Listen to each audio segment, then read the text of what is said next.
Welcome into MASN All Access, presented by the Maryland Lottery, celebrating 50 years of fun and games. Amy Jennings here with Brendan Mortensen, and over the last few months, we've been bringing you your top 50 Orioles countdown. And today we finally made it to the top 5. And Brendan, there's no better time to talk about these guys than the ones that have carried the Orioles to a playoff berth. Yeah, we've got a few all-stars on this list. We have the leaders of the team. This is the top 5, the most important guys in this organization, and really ranking these top 5 close to impossible. There's a 1A, 1B, 1C kind of thing here with these players. So excited to be breaking down the top 5 Orioles, and we'll see who gets that number 1 spot, the coveted number 1 spot. I know everybody's been waiting. The fans have been clamoring. Drum roll, please! This is the moment. This is the moment everyone has been waiting for. Well, here, let's show it. These are your top 5 Orioles in the current system, ranked by us, of course. You know you've been waiting for this, so here it is. And Brendan, I think what's so impressive about this list, or maybe what stands out rather, is how Mike Elias was able to bring in all of these guys, how they all came in different ways. You have a Rule 5 guy on this list, a guy who was a free agent signed to a minor league deal, and then you have some really high draft picks. Yeah, you've got Anthony Santander, as you mentioned, a Rule 5 draft pick. How often do you hear about Rule 5 draft picks turning into a top 5 player in their new organization? Anthony Santander has truly been a diamond in the rough for the Orioles. Cedric Mullins, just kind of a mid-round pick out of Campbell. There were a lot of questions about his swing. Wasn't a power hitter in college. Comes out, has a 30-30 season, establishes himself as one of the better center fielders in baseball. Felix Bautista, he was in the minor leagues walking like 10 batters per 9 innings. Comes up to the majors, turns into the best closer in baseball. Gunnar Henderson, not a first-round pick, but the Orioles still saw the talent, drafted him out of high school, developed him into the number 1 prospect in baseball. Then you have Adley Rutschman, who everyone expected to be the number 1 prospect in baseball. He was, and somehow lived up to the hype of being the best catcher prospect since Buster Posey. He has turned into that. Let's start with number 4 and 5 on this list, and Cedric Mullins and Anthony Santander. 2 veterans kind of on this team, and particularly on this list. What do they bring to this young, exciting roster? Yeah, well, as you mentioned, 2 guys who have been with the Orioles throughout the rebuild, and they are now getting to see the fruits of their labor here as the Orioles have clinched the playoff spot. But Anthony Santander, we'll start with him. He's been a fixture in the middle of the lineup for years now. You know what Anthony Santander is going to give you, and that's good power from both sides of the plate. He's going to hit 25-plus home runs a year. Right now, tied for the team lead with 27 homers, leads the team in RBIs, 800 OPS, ranks 3rd on the team. Just day in and day out, you can count on Anthony Santander in the middle of your lineup. And then Cedric Mullins. We've only seen 106 games from Mullins so far this season, but he's still tied for 4th on the team in Baseball Reference WAR. That tells you how important he is when he's on the field. The bat has taken a little bit of a dip numbers-wise from the past few seasons. It's not exactly the 30-30 season that we saw in the past from Mullins, but he is truly an elite defensive center fielder. The speed is outstanding. The range is unbelievable. He catches some balls that he just has no business getting. So Cedric Mullins, even if he's not your leadoff hitter at this point anymore, he's maybe a little bit further down the lineup, and the bat might not be there as much as it has been in the past. He has given you so much value at one of the most important positions on the diamond.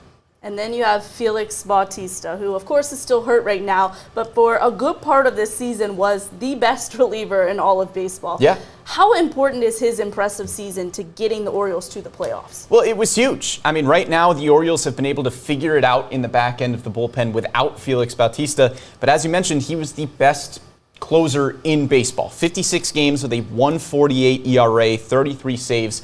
And he was not only the best reliever, he was the most dominant pitcher in baseball, period. Struck out over 16 batters per 9 innings. That's 110 strikeouts in 61 innings, which is ridiculous. The Orioles, yes, are without Felix Bautista at this point, but that's your all-star closer, and you would not be here without him. And then number 1 and 2, of course, Gunnar Henderson. 1A, 1B. Yeah, exactly. Yeah. 1A and 1B in Gunnar Henderson and Adley Rutschman. Let's start with Gunnar Henderson. Earlier this season, you had a chance to catch up with one of the Orioles co-hitting coaches in Matt Bortschulte. What did you learn from that conversation? Yeah, Gunnar Henderson came into this season just pressing a little bit, it seemed like. He was getting away from what he does really well. and started to work with the hitting coaches a little bit more, found out some tweaks that he made to his swing that put him on a better path. And ever since those changes have been made, Gunnar Henderson has looked like one of the best players in baseball, not just on this team. I'm Brendan Mortensen, joined by Orioles co-hitting coach Matt Borgschulte. Matt, wanted to talk to you today about Gunnar Henderson, some of the changes that he has made. Early on in the season, maybe wasn't the kind of numbers that we were expecting from Gunnar. Came into the season as the #1 ranked prospect, a lot of Rookie of the Year hype. Last few months or so has really been turning a quarter. What's been different for him the last few months? Yeah, Gunnar's made some great adjustments, and it just goes to show some of the work that he's put in to really kind of change his mechanics slightly. Very small adjustments that he makes that can actually end up affecting a big part of the game. What were some of those mechanical changes? Yeah, so one of the things that we went over with Gunnar was just kind of the posture that he was in. We kind of looked at a video from last year where he's a little bit more level shoulders, and then this year early on where his shoulders were slouched back a bit, causing some swing and miss and not making as much solid contact as we know he can.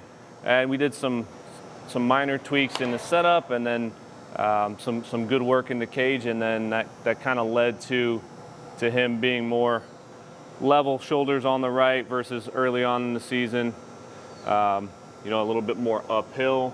That bat path gets going too far uphill, is missing under some pitches, and he's done an amazing job of making that adjustment and really becoming an all-around great hitter.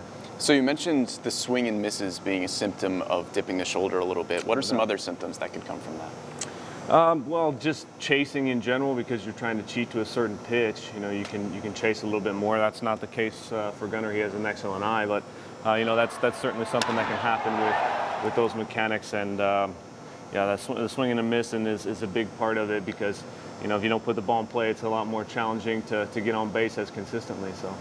Now, with the improved numbers, we've seen an increase in the batting average and the slugging percentage, OPS, WRC+, all that good stuff. But in that time, we've also seen the walk percentage take a little bit of a dip, the on-base percentage take a little bit of a dip. How do you find the balance between making sure that he is, making good quality contact, getting the OPS numbers up, all of that, but also make sure that the on-base percentage is still there, he's still taking his walks? Yeah, that's a huge part of it. I think for Gunnar, actually the message and something that he's doing is being a little bit more aggressive, early, and just in general, especially now with the small tweak in his mechanics, he's making more solid contact. He can handle those pitches better. He's more apt to go after them. So that's allowing him to be a little bit more aggressive on those pitches. And I think when we're looking at it overall, we're looking at overall OPS. Even though his walk rate might be down, his overall OPS is up. So that's kind of our barometer of what we're looking for. And you mentioned the swings and being a little bit more aggressive. We've seen his swing percentage on balls inside the strike zone increase by about 10%.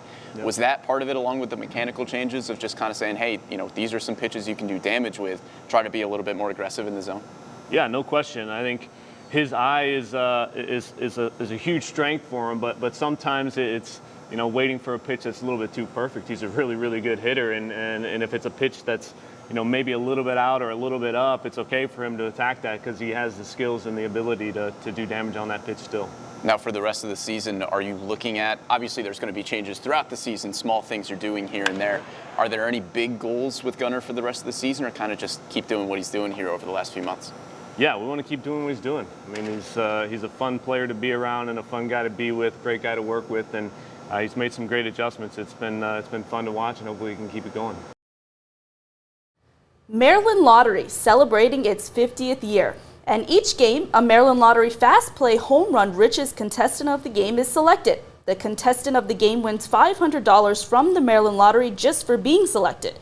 Then an additional $500 for each Orioles home run that game. And to commemorate the Maryland Lottery's 50th anniversary, the contestant of the game, when the Orioles hit their 50th home run of this season, won $50,000. And a second $50,000 will be awarded to someone who enters the contest in a special drawing to be held in August.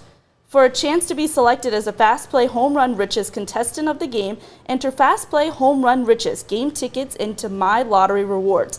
Visit mdlottery.com/homerunriches for details. And Brendan, we talked about how this was a hard decision, and Gunnar and Adley. Yeah. Adley, though, the face of this franchise in all reality. Right. Why did you decide to rank them 1A and 1B? Yeah, it's hard. I mean, Gunnar Henderson leads this team in Baseball Reference WAR by quite a wide margin. He's sitting at 6.1 right now. Kyle Bradish is the next highest at 4.3. His .828 OPS is second on the team behind Ryan O'Hearn, slugging .500, tied for the team lead in home runs. There's a lot of reasons that Gunnar Henderson could have been number one on this list. And again, if you had Gunnar Henderson 1 and Adley Rutschman 2, I don't think anybody would blame you. But as you mentioned, Adley Rutschman, kind of the face of the franchise right now. Highest on base percentage on the team, 790 OPS, 121 OPS plus. That's nothing to slouch at compared to Gunnar Henderson's numbers. And he plays maybe the most difficult position in baseball to be a good hitter at, and catcher. And there are just not a lot of good catchers in baseball right now. Adley Rutschman legitimately has a case to be the best catcher in all of baseball. And so for me, the decision came down to, okay, you have Gunnar Henderson, who is locked up Rookie of the Year, will probably end up getting some MVP votes. I think if you're looking at them in a vacuum, Gunnar Henderson with the better numbers this year might be number one. But given the state of the league right now and the catcher position as a whole, with Adley Rutschman as maybe the best catcher in baseball, it just gives him so much more value that you don't have a black hole in the lineup when you put your catcher position in. You have Adley Rutschman, who for a majority of the year was your leadoff hitter, and that is so valuable to this team to have somebody at such an important position who might be one of the best in the game.